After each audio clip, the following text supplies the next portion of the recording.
সময় নিয়েছি কয়েকটা দিন, আসলে আমরা সেই দিনে কমিটি ঘোষণা করে দিতাম। তো এর ভিতরে আমরা 4 নম্বর অন্যান্য 7 তো চিন্তা করলাম যে এখানে যাতে কোনো পথ পরিবর্তন নাই, তখন এটা আমাদের সাংগঠনিক স্বার্থে আজকে হয়তো অনেকের মেসেজ জানানো আমরা যারা বসছি একটু মানুষ প্রতিদিন একটা বিশেষ সাহস আমাদের ইউনিয়ন বিএনপির লোকজনই লোকজন মাত্র এলাকাতে বসবাস করে, যারা অংশগ্রহণ করে না বা দেখিও অ্যাভয়েড করে তাদের ব্যাপারে সাংগঠনিক ব্যবস্থা অবশ্যই যথাযথ সময় নেওয়া হবে। আর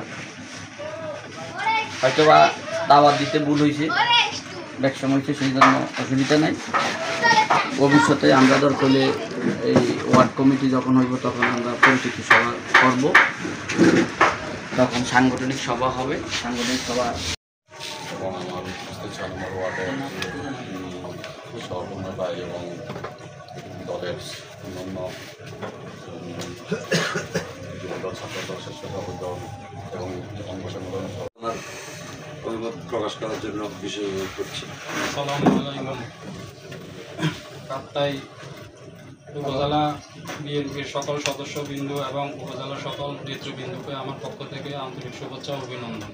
তার পাশাপাশি কাপ্তাই ইউনিয়ন বিএনপির সম্মানিত সভাপতি জনাব মোহাম্মদ ইউসুফ ভাইকে আমার পক্ষ থেকে জানাই শুভেচ্ছা ও অভিনন্দন, এবং কাপ্তাই ইউনিয়ন বিএনপির সাধারণ সম্পাদক মোহাম্মদ কামাল হাকিম ভাইকে জানাই আমার পক্ষ থেকে শুভেচ্ছা।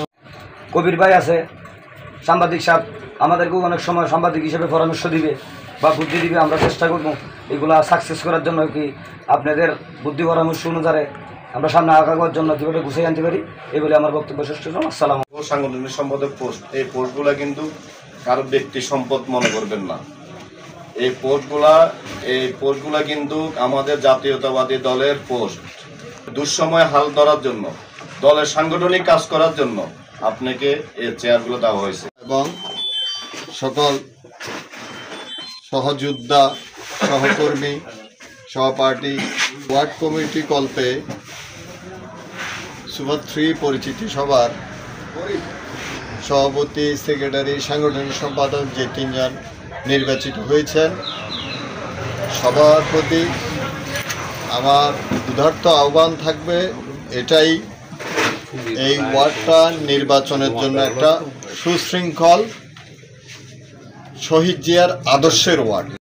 এবং আমার 4 নম্বর ওয়ার্ডের সহকর্মী ভাই এবং দলের অন্যান্য যুবদল, ছাত্রদল, স্বেচ্ছাসেবক দল এবং অঙ্গ সংগঠন আছে।